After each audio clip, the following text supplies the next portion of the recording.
How you doing? I'm back. Alrighty.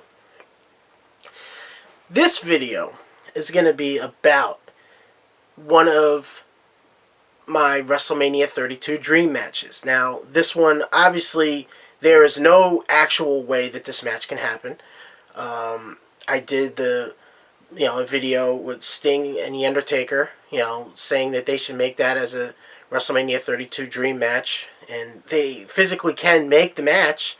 There's no way why they couldn't actually make the match like in real life, but they're not going to because they're obviously going in different directions, having The Undertaker fight Shane McMahon. And with Sting being inducted into the Hall of Fame, I guess they're not going to have him compete. That's the way it's looking. He was the actual first inductee for the class of 2016. So this WrestleMania 32 dream match is going to be CM Punk versus Seth Rollins. Oh, man. There's so much to say about this one. There really is.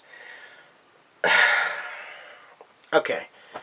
I guess we'll start with Rollins. Alrighty. Obviously, everybody already knows that Rollins was the WWE Champion ever since WrestleMania of last year. So, he was the champion going into... He was supposed to go into the Survivor Series, obviously, as the champion. And he got injured overseas, actually in Ireland. So he has been out ever since then.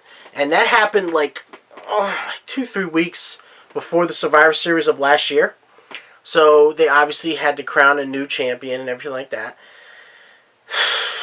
So, I mean, they had like a tournament and, did the whole, tournament to crown the new champion. And, we all know the story of that. That's not what we're talking about here. Okay, so Rollins has been out. He is still injured. They say he's supposed to come back around May. That's what they're saying. So they're gearing towards. And, But, basically, since WrestleMania is obviously before that, there's no way that he can even compete, let alone compete against, who I'm saying. That's CM Punk. But anyway, just a background on Rollins. Okay. Obviously, originally forming the Shield, that's where he takes the credit, I guess, for being the architect of the Shield and all that shit. Obviously, he started out in NXT. And, built his way, built his notoriety and obviously his skills and just in general, I think he's probably one of the most underrated wrestlers in the ring. He does put on great matches. He's kind of all over the place as far as his style. I mean, his style is kind of similar to Punk, just in a sense of they kind of have like the same build. And they can kind of maneuver around the ring very similarly. And just, I don't know, like like their attitudes, like Rollins, obviously when he turned his back on the Shield, that was in like June of 2014 now, when he, basically turned his back on his brothers and, obviously broke up the Shield. By doing that, he just, going with the whole, when it was the authority, going with the authority and just, playing up that whole, I want to be the top heel kind of deal, like, I think he's grown very, very well on the microphone. I don't think anybody can deny that. Just being a fucking, somebody that you want to hate. I think he played up that role and plays up that role very well. And, he has done I think he has come so far as opposed to just being like another member of a group when he obviously turned his back on them and everything like that and just, kept ascending. And then obviously winning the title. Everybody knows, of course, he won Money in the Bank 2014. And he cashed in at WrestleMania and won the title. Integrating himself into the world title match between, Reigns and Lesnar to obviously end up winning that match. So, obviously that, gave him unbelievable credibility and just, got people's eyes, looking on him and just, getting him into the forefront, you know what I mean? So, I mean, I do, I don't know, like, I do see a lot of similarities just as far as their attitudes between Rollins and Punk. Like, Rollins, I don't think he's trying to be like Punk, but it just comes off like he is just by being so, like brazen as far as being a bad guy. I don't know. I just always see how Punk and him kind of are like that with being bad guys for some reason. I don't know. Maybe that's just me. Oh man, I just I think it'd be a really good match. I really do. But obviously, there's no way he's going to be able to compete at all because he's going to be out till May. That's what they're saying. So obviously, will not be at WrestleMania, and he, obviously will not be against Punk. But he won't be against anybody. Anyway, now on the other side, we got CM Punk. Oh man, I could talk all night about CM Punk. I really could. But anybody that knows, the real inside scoop and all that shit with the business knows that he, CM Punk obviously walked out basically the night that after he lost in Royal Rumble of 2014. Oh man, I can't believe that was over 2 years ago now. Unbelievable. He walked out on the WWE. He walked out on his contract. It was not a shoot. It was not a it was not a part of the story. It was not an angle. That's the way to say it. It was not an angle. He walked out. It wasn't like it was in 2011 where he said he was going to walk out and make it so he comes back to fight Cena, after he walks out with the belt. Everybody remembers that in Money in the Bank 2011. That's not what that was. He really walked out, and he, honestly, I can almost say this was, I could say this, I'm almost definite that he really cannot stand Triple H in real life. I mean, they've wrestled before, just, it was almost like a forgettable feud, honestly, but they had a really big verbal feud and rivalry back in 2011 that kind of had Kevin Nash intertwined into it, and just that whole thing, it just wasn't, I don't think that angle worked good at all. I really didn't. Because it's just Triple H, it just tries to put himself into all these major storylines, and it's just, I know a lot of people that agree with me on this. I'm not going to say who. But, it's just, we're just done, We've had our fill with Hunter Hearst Helmsley, with Triple H, whatever you want to call him. It's just, dude, come on, man. Let the other guys get their, let the heels be heels, let them build themselves as being heels. That's why I'm actually surprised that Rollins, ascended to be such a good heel, that Triple H actually didn't steal that much of his thunder, honestly. I mean, that's just the way I look at it. But anyway, Punk, I mean, the guy, unbelievable. Now, like I said, there's an actual real-life rivalry between him and Triple H. Punk and Triple H. So, this is what I heard. It obviously did not happen. They trolled us around WrestleMania season or time. I like saying season. Around WrestleMania, Road to WrestleMania, after he had walked out back in 2014, because that was WrestleMania 30 that year. So they trolled us like one time. He was, they had a Raw in Chicago, and they said that Punk was going to return then, and he did not return. It was, friggin' internet wrestling fans trolling everybody, and, maybe Punk leaked it that he was going to do that just to troll everybody himself. I could see Punk doing that. I definitely could see him doing that. But, all that aside, I mean, originally, and I think they probably would have booked the match. It was supposed to be CM Punk versus Triple H, and CM Punk did not want to do that match. I don't blame him one bit. I think he should have fought Daniel Bryan anyway. I mean, I don't want to say it doesn't matter who had the title, but, you know, if Punk had the title at that time, and you know, going into WrestleMania 30 as, you know, to fight Daniel Bryan for the world title, or, you know, to have Daniel Bryan have the title, either way, that should have been the main event for WrestleMania 30. I don't care what anybody says. That was the match. That was the match they needed to have. That was it. I mean, those two, they were the biggest guys for that few years. You know, leading into that WrestleMania, into the, you know, the 30th WrestleMania.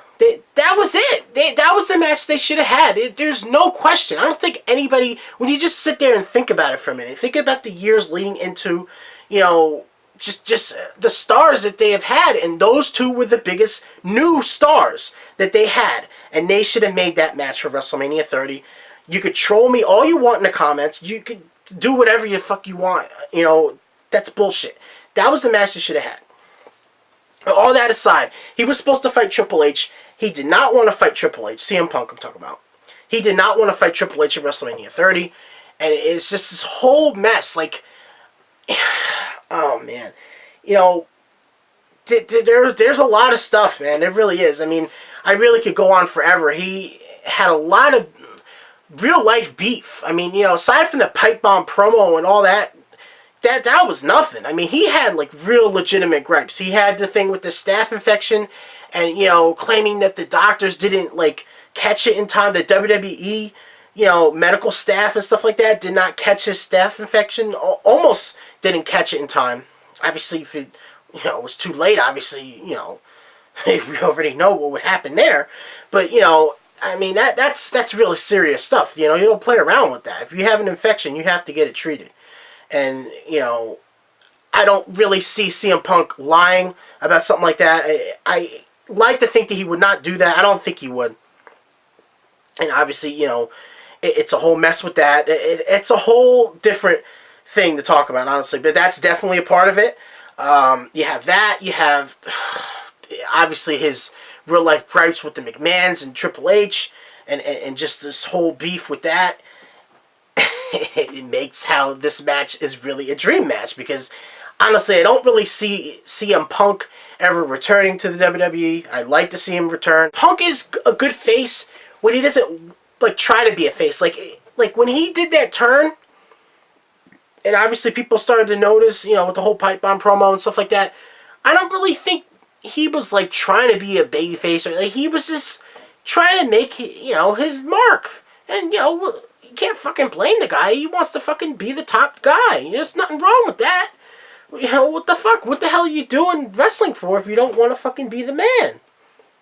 And CM Punk wants to be the man. He wanted to be the man really bad. He really did. And I don't really see any other reason why he did that promo. You know, that was it. That was his moment. That was his moment. It really was. He you know, went on to win the WWE title. Just a quick little tidbit about CM Punk's reign as WWE champion, the last reign he ever had. He was the longest reigning WWE champion after he surpassed 380 days as champion. That was the longest reigning champion within the last 25 years. Not longest ever. Last 25 years. But that's still a great feat. And, you know, I really think he did deserve that. You know, obviously him being a heel, it kind of takes away from it a little bit by the way that he would win some of the matches. And just, I don't know, man. But, I mean, you know, it is still a record. That is not the longest, you know, longest number of days that he had the title. Longest, you know, his actual last, you know, count or day as champion was 434. That was the number of days that he held the title, and that record still stands today. And, you know, it's an unbelievable feat. It really is. You know, heel, babyface, whatever. I mean, it's hard to hold on to that title that long. And, you know, if those guys, you know, I'm talking about the uppers, you know, the actual people running the show, booking the show, you know, making the actual endings of the match. If they don't want you to be champion, you're not going to be champion. So he must have been doing something right. You know what I mean? But, you know, that's just a little tidbit there. But, I mean, just, I don't know. Like, this match, I really think it would be, it really would be a great thing to see. Obviously, it's not going to happen because, you know, like I said, Rollins is injured and he's not going to be back until May. That's what they're saying, at least. And Punk, you know, he's about to do UFC and probably has no intention of ever coming back to WWE at all. So, I mean, it's just a match that will never happen, but, you know, it's good to sit back and talk about it. It's just cool to talk about it, you know. I don't know, man. But, you know, I don't know. Like, I just see a lot of similarities with these two. I see how, like, it's just like they're both really good heels. I really do believe that. And they just, they come off like they really, really mean. I think, you know, obviously Punk a lot better. Punk is a lot better at being a heel than, you know, than Rollins. But, you know, give Rollins a few years and I think he will definitely get there with that. And, or at least get close. Because, you know, I still think Punk is probably one of the best heels that you'll ever see for professional wrestling ever. I really believe that. And, you know, Punk is still a good face, too. But I don't really know if people, like, if they buy it as much. I don't think he like, really tried to be a babyface. I don't know. That's just the way I took it.